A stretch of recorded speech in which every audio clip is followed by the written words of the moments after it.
अस्सलामु अलैकुम. Today's તસ્કરત. આજે સબકમાં એમ zikr કીધી કે બે યંગસ્ટર્સ જે મને આવીને આ સવાલ કીધો કે સાહેબ अपनाમાં इतनी जबरदस्ती શું કામ, હર ચીજ કરવામાં ફોર્સ શું કામ હોય છે.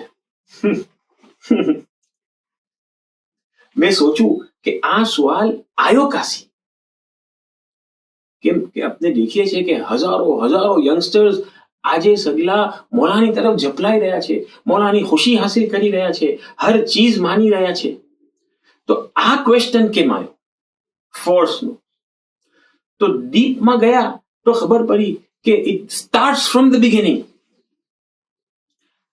ફરજંદોની તરબિયત મા બાપ કેમ કરે છે? શું શાકિલતથી એને મોટા કરે છે? एक एग्जाम्पल आपको छू, कुरान मजीद हिफ्ज करूं कितनी भारी चीज છે, कितनी अच्छी चीज છે. खुदा हमने सगलाने नसीब करजो हमारा फर्जंदो हाफिज થાય, મૌલાની ખુશી હાસિલ કરે. મેઇન પોઈન્ટ ધ્યાન રાખવાનું એમ છે આમાં કે એને કુરાન હિફ્ઝ કરાવો ફરજંદ, મગર કુરાનની મોહબ્બત કરાવો. કુરાનની મોહબ્બત પેદા થશે, લવ ફોર કુરાન હશે તો એ હંમેશા લગ બાકી રહેશે. ઘણા ફરજંદો આ એકચ્યુઅલી આ એક્ઝામ્પલ આપું છું, ઘણા ફરજંદો હિફ્ઝ કરે છે મગર કુરાન થી બીને છે, કુરાન થી અચકાય છે. એમ નહીં, એમ તો કેમ ચાલે?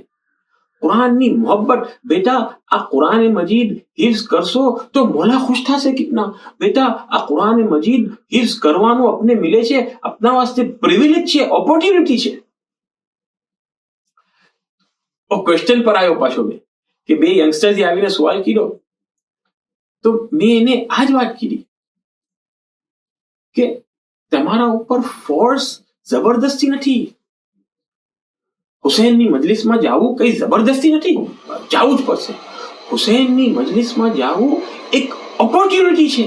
હુસૈનનો માતમ કરવું એક ઓપોર્ચ્યુનિટી છે કે તમને નસીબ થયું છે કે હુસૈનનો માતમ કરીને તમે નજાત લઈ લો. એક પ્રિવિલેજ છે તમારા વાસ્તે કે મને આ મિસાલ શરફ આપું કે મેં હુસૈનની મજલિસમાં જાઉં, મેં મૌલાની વાત સુનું, મેં અશરામાં હાજર થાઉં. It is an opportunity, it is a privilege.